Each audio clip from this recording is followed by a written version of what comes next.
All right, welcome back to Blake's Black Book. Today I've got I guess more of a reaction video, you could say. Um Jimmy Dore, one of my go-to independent news sources, political commentators, whatever you want to call them. There was a clip that I saw from his show a couple days ago that I thought was pretty good at exemplifying how uh, politicians are all the same, regardless political party, left, right, Democratic, Republican. Um, there's all the same. They're all the same group of society working together um, to get done what they want to get done, uh, and just keep us fighting and distracted about over inconsequential things to you know, keep us fighting amongst ourselves instead of worrying about the power structure and trying to, level the playing field a little bit more, so to say. Um, but I thought this was a really good um, video that kind of expressed some of that. So here it is. Praying to God this works, because I seem to have issues with videos and sound and all these things. So I'm positive. I'm gonna be positive this is gonna work. Let me speed this up a little bit. Right. All right. Here we go. We're going to cover this later, but everybody's talking about the killing of that veterans nurse in Minneapolis, right? The guy, they took his gun away and then they shot him, which is just the most unbelievable thing I think I've ever seen in policing. But Barack Obama, he weighed in on it, right? So, by the way, just so you know, all the politicians were for arming ICE, right? Kamala Harris, Barack Obama, Joe, they're all for it. And so he tweeted out, the killing of Alex Preddy is a heartbreaking tragedy. It should also be a wake-up call to every American, regardless of party, that many of our core values as a nation are increasingly under assault. I love him. I love him. What, wow. Are they? Obama? No, you don't say. So Jay Anderson said, waking up to see Kurt Metzger ripping the absolute tea out of Barack Obama is one of the reasons why I love X. So let's watch it. So Kurt. By the way, I'm gonna try not to make too many videos like this, but it's really hard with people like Jimmy Dore, Ian Carroll, all these other people that I like their content and what they had to say, because they're professionals. Clearly not. So sorry, not sorry. Kurt responded to Barack Obama. The first response was, is it heartbreaking? Is it as heartbreaking as when you put that satanic POS Larry Fink in charge of post-2008 crash? Yeah, BlackRock's best. Is it as heartbreaking as finding out this scumbag country I live in traffics kids, drugs, and wants cartels and mafia to exist because it's some creep-ass effing world domination plan from before I was born? Is it as heartbreaking as when you didn't close Guantanamo like you promised? We just installed an Al-Qaeda ISIS terrorist as president of Syria. So why is Gitmo still open? Do the prisoners know we're cool with Al-Qaeda again? Is it as heartbreaking as how you talked all that hope stuff and then turned out to be John McCain, like all presidents? Is it as heartbreaking as what people in Flint felt when you fake kissed a glass of Flint tap water like a phony, then got the then what is that? GTFO never helped. Oh, GTFO'd and never helped them? Is it as heartbreaking as when you effed us on the healthcare thing? Yeah. Well done, Kurt. Yeah, they're like backwards. I did a lot. Look, I was taking a dump. That's the only time I look at Twitter, so I don't mean to let them profile. If you ever see me, I'm excreting when I'm doing that. Obama helps me shit. I need a hot cup of Hasbro or an Obama post to help me shit in the morning. Here's what friend of the show, Comrade Misty. No, this is when I think it really, this is the part that I thought was super important. This tweet here, I guess you'd say. Is Putin's buddy had to say. She said the MFer allowed the brutalization of protesters at Occupy and Standing Rock, repealed habeas corpus, signed the Smith-Mundt Act as part of the NDAA 2013. So what that does, when he repealed habeas corpus, it allows them to jail you, the government, indefinitely without charging you. So habeas corpus is in the Magna Carta. So now we're operating on a liberty view from around the 1100s. So right, that's what they did to Chelsea Manning, right? They locked up Chelsea Manning and the indefinite detention, said he was a terrorist or she was terrorist, and they didn't want to. So then say the same thing to Amy Goodman from Democracy Now! They charged her as a terrorist. They said she was an eco-terrorist because she was there covering the protests against Apple, which they wanted to put a pipeline through Indians' lands, and so Native Americans. Is that why she turned? And so I don't know why, but anyways, so they charged her. So that's what the getting rid of habeas corpus is. Now he got rid of the Smith-Mundt Act, or signed the Smith-Mundt Act as part of the what he did was that stopped the CIA and the government from doing propaganda on our own people.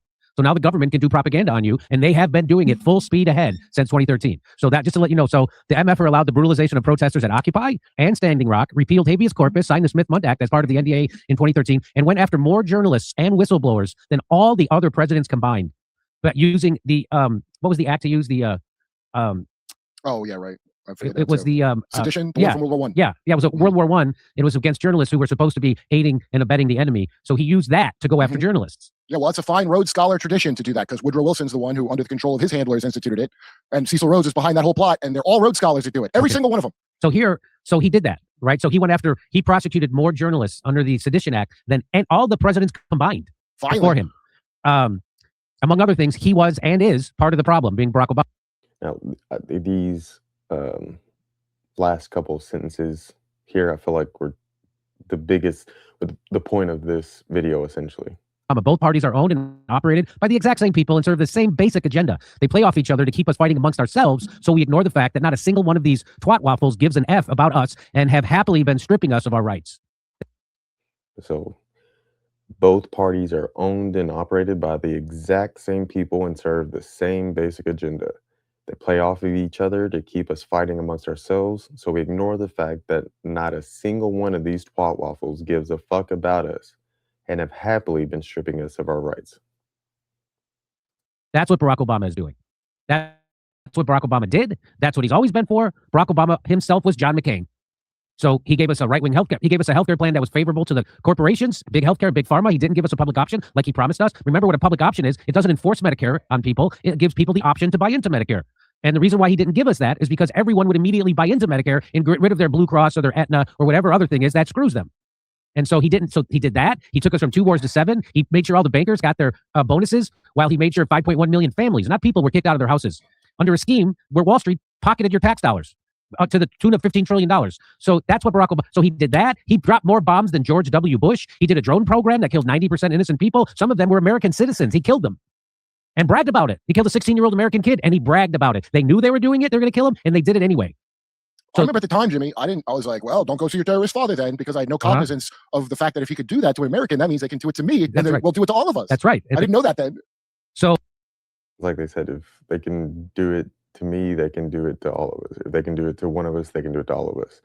That's why people shouldn't be getting caught up with Republican or Democrat or left or right, because at the end of the day, whoever's in power has the ability to take the rights of the people that aren't in power. And if you just keep flopping it back and forth, I mean, there's no benefit. Like, what's the saying? An eye for an eye leaves the world blind, or something like that. Like, yeah, we're being screwed regardless, and they can definitely use it against us. Oh, that's what. So it's good. This is good to see. Is that Misty made this great. So there was that. But that was the main gist of this video. That's what I wanted it to be. That the main point is that our political system is completely broken. The two-party system is a failure, has been a failure for a long time. Democrats and Republicans, they're all neocons. They all essentially serve the same masters. So I don't know, I was naive enough the last 3 elections that I've been able to vote in, that I did vote in. First, I voted for Hillary Clinton in 2016. Then I voted in Bernie Sanders in 2020. And then I voted for Trump in 2024. Hillary, I don't really have an excuse for. I was hardcore Democrat, and no matter what, thought that Democrats were right. So that's where that came from. But then with Bernie and Trump, I actually had hope that, well, Bernie was a write-in. I knew he wasn't even, didn't have a chance, but it was more about the principle. And then with Trump, I voted for him because of a lot of the populist things that he was saying that I agreed with, that made sense, that getting out of these foreign wars and trying to cut back on spending so that way we're not wasting all this money, which is really just going to black ops You know, the Pentagon has never been able to pass an audit or anything. So all this money that's being wasted, I would like to see more of that helping Americans. Our education system is horrible. My girlfriend works in the education system and has some other family that's in the system, and it's a complete disaster. JCPS is a joke. Our healthcare system is screwed. It's just there's so many issues in our country that um, need to be fixed, but like I said, I was too naive. I think I've realized I still had some hope that voting actually mattered. I've come to realize that's not the case. So I probably won't be voting in any elections anytime soon. If yeah, just end it there. I don't see myself voting anytime soon. But it's that was the whole point of this, just to try to remind people that there is no us versus them, left versus right, Democrat versus Republican. It's the elites versus us, like versus non-elites. We're not special until we realize we are. We have the numbers to affect change, but it's just a matter of enough people putting the stupid disagreements, the unnecessary squabbles aside, and actually start worrying about trying to help each other and not fighting over petty bullshit like which gender can use what bathroom and all this. There's just so many things that um are not a priority that are being made a priority. um Personally, I would like to have all the Epstein files released. That's just me. But I think that's going to be it. Appreciate it. Like, subscribe, share. See you on the next one.